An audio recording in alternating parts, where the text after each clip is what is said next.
Exit poll ಪ್ರಕಟವಾಗೋದಕ್ಕೆ ಇನ್ನೇನೋ ಸ್ವಲ್ಪ ಹೊತ್ತು ಮಾತ್ರ ಬಾಕಿ ಇರೋದು. ಅಂದರೆ ಪೋಲ್ ಎಂಡ್ ಆಗಿ ಆ ನಂತರ ಒಂದು ಸ್ವಲ್ಪ ಸಮಯದ ನಂತರ ಎಕ್ಸಿಟ್ ಪೋಲನ್ನು ಪ್ರಸಾರ ಮಾಡಬಹುದು ಅಥವಾ ಎಕ್ಸಿಟ್ ಪೋಲನ್ನು ರಿಲೀಸ್ ಮಾಡಬಹುದು ಅಂತ ಚುನಾವಣಾ ಆಯೋಗದ ಸ್ಪಷ್ಟವಾದಂಥ ನಿರ್ದೇಶನ ಮತ್ತು ಸೂಚನೆ ಇರೋದರಿಂದ ಎಕ್ಸಿಟ್ ಪೋಲ್ ಇನ್ನೇನೋ ಒಂದಿಷ್ಟು ಸಮಯದ ನಂತರ ಪ್ರಕಟ ಆಗುತ್ತೆ. ನಾನು ಒಮ್ಮೆ ನಮ್ಮ ವೀಕ್ಷಕರಿಗೆ ಒಂದಿಷ್ಟು ಡೀಟೇಲನ್ನು ಕೊಟ್ಟರೆ ಆ ನಂತರ ಚರ್ಚೆಯನ್ನು ಮುನ್ನಡೆಸೋದು ಈಸಿ ಆಗ್ತಾ ಹೋಗುತ್ತೆ, ಅತಿಥಿಗಳ ಜೊತೆಗೆ ಮಾತನಾಡ್ತಾ ಹೋಗೋದು ಈಸಿ ಆಗ್ತಾ ಹೋಗುತ್ತೆ. ನಾನು ಮೊದಲಿಗೆ 2019 ಒಮ್ಮೆ ರಿಸಲ್ಟ್ ನೋಡ್ಬಿಡೋಣ. ಸೊ ಅದನ್ನೊಮ್ಮೆ ರೀಕಾಲ್ ಮಾಡೋಣ. 2014ರಲ್ಲಿ ಹೆಂಗೆ ಬಂದಿತ್ತು ರಿಸಲ್ಟು, ಯಾವ ಮೈತ್ರಿಕೂಟ ಎಷ್ಟೆಷ್ಟು ನಂಬರ್ಸನ್ನು ಪಡೆದಿತ್ತು, ಆ ಡೀಟೇಲ್ ಬರ್ತಾ ಇದೆ. 2014ರ ಫಲಿತಾಂಶ NDA 336 ಗೆದ್ದಿತ್ತು. ಅದರಲ್ಲಿ ಬಿಜೆಪಿಯ ಗಳಿಕೆ 282, ಅಂದರೆ 272 ಮ್ಯಾಜಿಕ್ ನಂಬರು.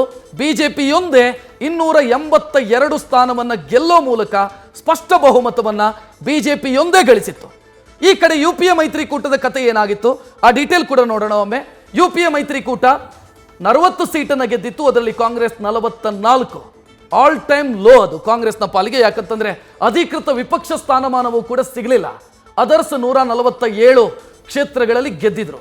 ಇನ್ನು 19ರಲ್ಲಿ ಏನಾಗಿತ್ತು ಅದನ್ನ ಕೂಡ ಒಮ್ಮೆ ನೋಡ್ಬಿಡೋಣ. 19ರಲ್ಲಿ NDA 353 ಸೀಟ್ ಗೆದ್ದಿದ್ರೆ ಬಿಜೆಪಿ 303, ಅಂದ್ರೆ 282ರಿಂದ ಮತ್ತೆ ಜಂಪ್ ಆಯಿತು ಬಿಜೆಪಿಯೊಂದೇ ಸ್ಪಷ್ಟ ಬಹುಮತವನ್ನು ಪಡೆಯಿತು. NDA 353 NDAಯ ಗಳಿಕೆ. ನೆಕ್ಸ್ಟ್ ಇನ್ನು UPA ಕತೆ ಏನಾಗಿತ್ತು, UPA 91, ಅದರಲ್ಲಿ ಕಾಂಗ್ರೆಸ್ನ ಗಳಿಕೆ 52, ಅದರ್ಸ್ 98. ಎಸ್, ಈಗ ನಾನು ಪ್ರಮುಖ ಪಾರ್ಟಿಗೆ ಬರ್ತಾ ಇದ್ದೀನಿ. ಅದು ಯಾವುದು ಅಂತಂದ್ರೆ ಈ ಎಕ್ಸಿಟ್ ಪೋಲ್ನ ಬಗ್ಗೆ ನಾವು ಹಿಂದೆ ಬಂದಿರುವಂಥ ಎಕ್ಸಿಟ್ ಪೋಲ್ಗಳಿಗೂ ಆ ನಂತರ ಬಂದಂಥ ರಿಸಲ್ಟ್ಗಳಿಗೂ ಯಾವ ರೀತಿ ತಾಳೆಯಾಗ್ತಾ ಇತ್ತು, ಹೋಲಿಕೆಯಾಗ್ತಾ ಇತ್ತು ಅಂತ ನೋಡಿದ್ರೆ ಇವತ್ತಿನ ಎಕ್ಸಿಟ್ ಪೋಲ್ನ ಬಗ್ಗೆ ನಾವು ಏನು ನಿರೀಕ್ಷೆ ಇಟ್ಕೊಳ್ಳಬಹುದು ಅಂತ ಗೊತ್ತಾಗ್ತಾ ಹೋಗುತ್ತೆ. ನಾನು 2014ರಲ್ಲಿ ಕೊಟ್ಟಂತ ಎಕ್ಸಿಟ್ ಪೋಲ್ ಅನ್ನು ಒಮ್ಮೆ ನೋಡ್ಬಿಡೋಣ. 2014ರ ಎಕ್ಸಿಟ್ ಪೋಲ್ ಏನು ಬಂದಿತ್ತು, ನಾವು ತೆಗೆದುಕೊಂಡಿರೋದು ಇಲ್ಲಿ ಪೋಲ್ ಆಫ್ ಪೋಲ್ಸ್, ಅಂದ್ರೆ ಎಲ್ಲ ಎಕ್ಸಿಟ್ ಪೋಲ್ಗಳ ಒಟ್ಟು ಸರಾಸರಿಯ ವಿವರ ಅಂತ ನೀವು ಸಾಮಾನ್ಯವಾಗಿ ಹೇಳಬೇಕು ಅಂತಂದ್ರೆ 2014ರ ಎಕ್ಸಿಟ್ ಪೋಲ್ ಈ ರೀತಿ ಬಂದಿತ್ತು. NDA 283 ಬರುತ್ತೆ, NDA UPA 105ರಲ್ಲಿ ಗೆಲ್ಲುತ್ತೆ, ಅದರ್ಸ್ 149 ಅಂತ ಆಗಿನ ಸಂದರ್ಭದಲ್ಲಿ ಎಕ್ಸಿಟ್ ಪೋಲ್ ಪ್ರಿಡಿಕ್ಟ್ ಮಾಡಿತ್ತು. ಬಟ್ ರಿಸಲ್ಟ್ ಹೆಂಗೆ ಬಂದಿತ್ತು, ನಾನು ಆಗಲೇ ಹೇಳಿದೆ ರಿಸಲ್ಟ್ ಯಾವ ರೀತಿ ಬಂದಿತ್ತು. ಎಕ್ಸಿಟ್ ಪೋಲು ಈ ರೀತಿ ಕೊಟ್ಟಿದ್ರೆ ರಿಸಲ್ಟ್ ಬಂದಿದ್ದು NDA ಪಾಲಿಗೆ 336 ಆಕ್ಚುಯಲ್ ರಿಸಲ್ಟ್ ಇದು. ಸೊ ಎಕ್ಸಿಟ್ ಪೋಲು ಕರೆಕ್ಟ್ ಆಗಿ ಪ್ರಿಡಿಕ್ಟ್ ಮಾಡೋದ್ರಲ್ಲಿ ಎಡವಿತ್ತು 2014ರಲ್ಲಿ. ಬಟ್ ಬಿಜೆಪಿ ಅಧಿಕಾರಕ್ಕೆ ಬರುತ್ತೆ ಅನ್ನೋದನ್ನ ಅದು ಪ್ರಿಡಿಕ್ಟ್ ಮಾಡಿತ್ತು, ಅಥವಾ NDA ಅಧಿಕಾರಕ್ಕೆ ಬರುತ್ತೆ ಅನ್ನೋದನ್ನ ಆಗಿನ ಎಕ್ಸಿಟ್ ಪೋಲ್ ಪ್ರಿಡಿಕ್ಟ್ ಮಾಡಿತ್ತು. ಬಟ್ ಈ ನಂಬರ್ಸ್ ಬರುತ್ತೆ ಅಂತ ಯಾರಿಗೂ ಪ್ರಿಡಿಕ್ಟ್ ಮಾಡೋದಕ್ಕಾಗಿರ್ಲಿಲ್ಲ. NDA ಎಲ್ಲ ಪ್ರಿಡಿಕ್ಷನ್ ಅನ್ನ ಸೈಡಿಗಿಟ್ಟು 336 ಸೀಟಲ್ಲಿ ಗೆಲ್ತು. 19ರದು ಬಹಳ ಇಂಟ್ರೆಸ್ಟಿಂಗ್ ಇದೆ, ಯಾಕಂತಂದ್ರೆ ರೀಸೆಂಟ್ ಆಗಿರೋದ್ರಿಂದ ಇನ್ನಷ್ಟು ವೈಜ್ಞಾನಿಕವಾಗಿ ಎಕ್ಸಿಟ್ ಪೋಲ್ ಅನ್ನು ಮಾಡಿರಬಹುದು. ಆ ಸಂದರ್ಭದಲ್ಲಿ 19ರದು ಒಮ್ಮೆ ನೋಡ್ಬಿಡೋಣ. 19ರಲ್ಲಿ ಇಂಡಿಯಾ ಟುಡೇ ಕೊಟ್ಟಿರೋದನ್ನು ನೋಡ್ತಾ ಇದ್ದೀರಿ ನೀವು. ಯಾಕೆ ಎಕ್ಸಿಟ್ ಪೋಲ್ಗಳು ಬಹಳ ಪ್ರಮುಖ ಆಗುತ್ತೆ ಅಂತಂದ್ರೆ ನೀವು ಒಮ್ಮೆ ಇಂಡಿಯಾ ಟುಡೇಯ ನಂಬರ್ಸ್ ಅನ್ನು ನೋಡ್ತಾ ಇದ್ದೀರಿ. ಇಂಡಿಯಾ ಟುಡೇ ಆ ಸಂದರ್ಭದಲ್ಲಿ ಎಕ್ಸಿಟ್ ಪೋಲ್ ಕೊಟ್ಟಿದ್ದು 352 NDA ಅಂತ. ಆಕ್ಚುಯಲ್ ರಿಸಲ್ಟ್ ನೋಡ್ತಾ ಇದ್ದೀರಿ 353, ಅಂದ್ರೆ ಒಂದು ಸೀಟ್ ಮಾತ್ರ. ಸೊ ಬಹಳ ಕ್ಲಿಯರ್ ಆಗಿ ಕೊಟ್ಟಿದ್ದು ಇಂಡಿಯಾ ಟುಡೇ. ನೆಕ್ಸ್ಟ್ ಟೈಮ್ಸ್ ನಾವು 306 ಅಂತ ಹೇಳಿತ್ತು, 353 ಬಂದಿತ್ತು. UPA 132, 91, ಅದರ್ಸ್ ಈ ರೀತಿ ಇದೆ, ನೋಡ್ತಾ ಇದ್ದೀರಿ ಟೈಮ್ಸ್ ನಾವು ಕೊಟ್ಟಿರೋದು. ಆಕ್ಚುಯಲ್ ರಿಸಲ್ಟಿಗೂ ಎಕ್ಸಿಟ್ ಪೋಲಿಗೂ ಎಷ್ಟು ವ್ಯತ್ಯಾಸ ಇದೆ ಅಂತ ನೀವು ಇದನ್ನ ಕ್ಲಿಯರ್ ಆಗಿ ನೋಡ್ತಾ ಹೋಗ್ಬೋದು. ಇನ್ನು ಸಿ ವೋಟರ್, ಇನ್ನು ಸ್ವಲ್ಪ ಹೊತ್ತಲ್ಲಿ ಅವ್ರದ್ದೆಲ್ಲ ನಮಗೆ ನಂಬರ್ ಸಿಗ್ತಾ ಹೋಗುತ್ತೆ. ಸಿ ವೋಟರ್ NDA 287 ಅಂತ ಹೇಳಿತ್ತು. ಸಿ ವೋಟರ್ಗೆ ಅಂದಾಜು ಮಾಡೋದಕ್ಕಾಗಿರ್ಲಿಲ್ಲ, ಆಗಿನ ಮೂಡನ್ನು ಅಂದಾಜು ಮಾಡೋದಕ್ಕಾಗಿರ್ಲಿಲ್ಲ. NDA 287 ಅಂತ ಹೇಳಿತ್ತು, 353 ರೀಚ್ ಆಗಿತ್ತು.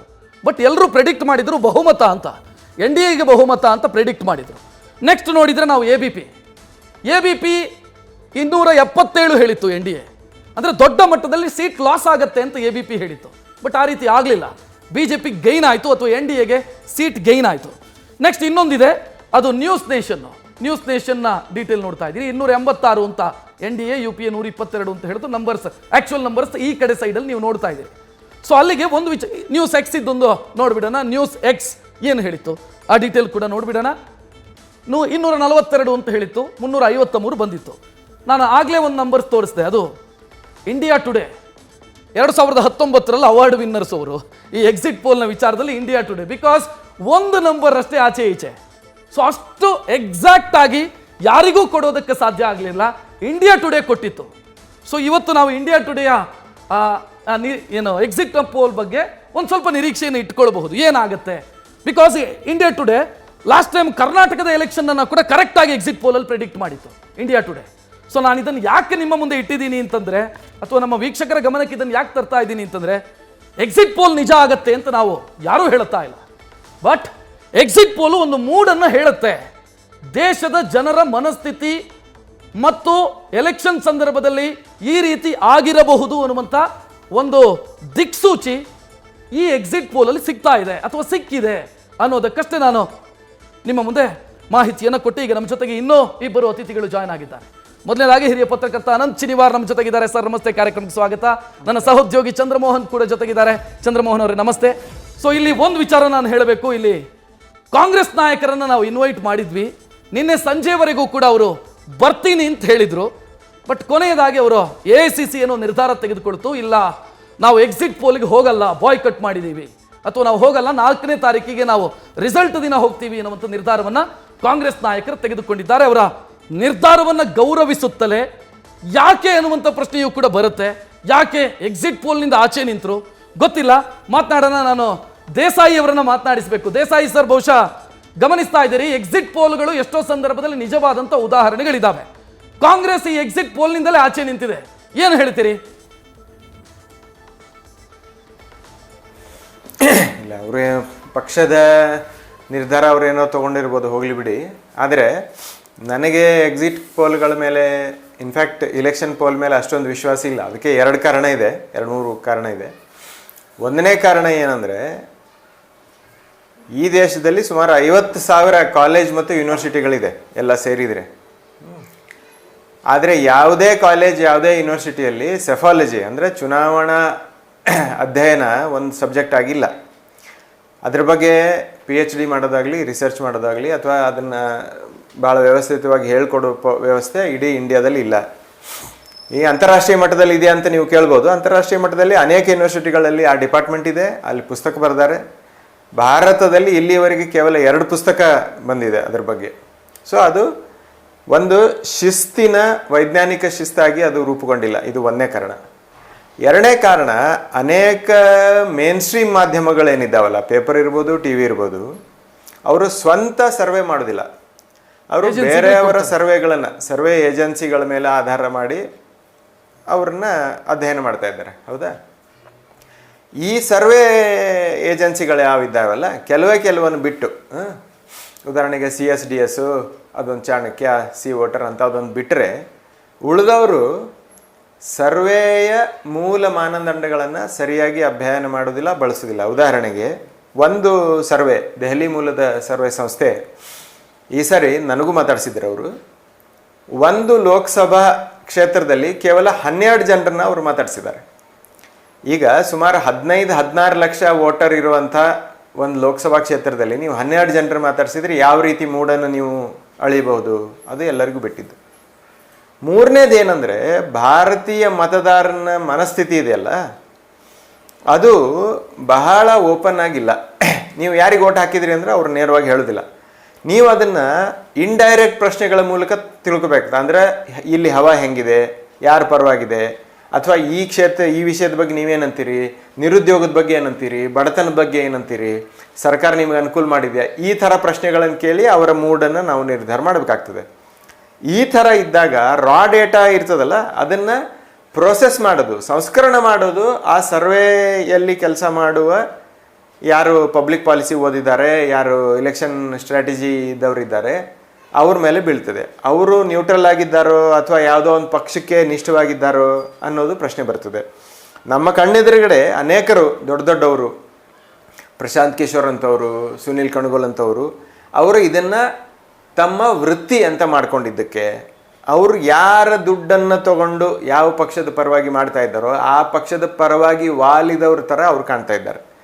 ಅನೇಕ ರಾಜ್ಯಗಳಲ್ಲಿ, ಕರ್ನಾಟಕವೂ ಸೇರಿದಂತೆ ನೀವೇನು ನೋಡ್ಬೋದಂದರೆ, ಈ ಸರ್ವೆ ಸ್ಟ್ರಾಟಜಿಸ್ಟ್ಗಳ ಮಾತು ಕೇಳಿ ಸಿಟ್ಟಿಂಗ್ MP ಗಳ ಟಿಕೆಟ್ ಕತ್ತರಿಸಿ ಹೊಸ MP ಒಬ್ಬ ಹೊಸ ಕ್ಯಾಂಡಿಡೇಟ್ ಒಬ್ಬ ಅವನಿಗೆ ಕೊಟ್ಟಿದ್ದಾರೆ. ಕರ್ನಾಟಕದಲ್ಲೇ ರೂಲಿಂಗ್ BJP ಅವರು 12 MP ಕ್ಯಾಂಡಿಡೇಟನ್ನು ಚೇಂಜ್ ಮಾಡಿದರು. ಒಂದು ಮೂಲ ಏನು ಹೇಳ್ತಾ ಇದೆ ಅಂದರೆ ಅದು ಸರ್ವೆ ರಿಪೋರ್ಟ್ ಆಧರಿಸಿ ಮಾಡ್ತಾ ಇದ್ದಾರೆ ಅಂತ.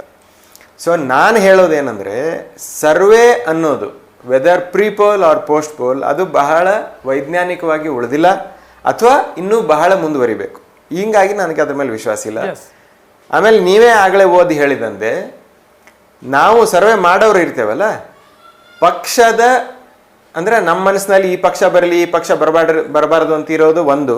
ಎರಡನೇದು ಜನರ ಮೂಡು ಆಧರಿಸಿ ನಾವು ಒಂದು ನಂಬರಿಗೆ ಬರೋಂಗೆ ಕಾಣ್ತದೆ.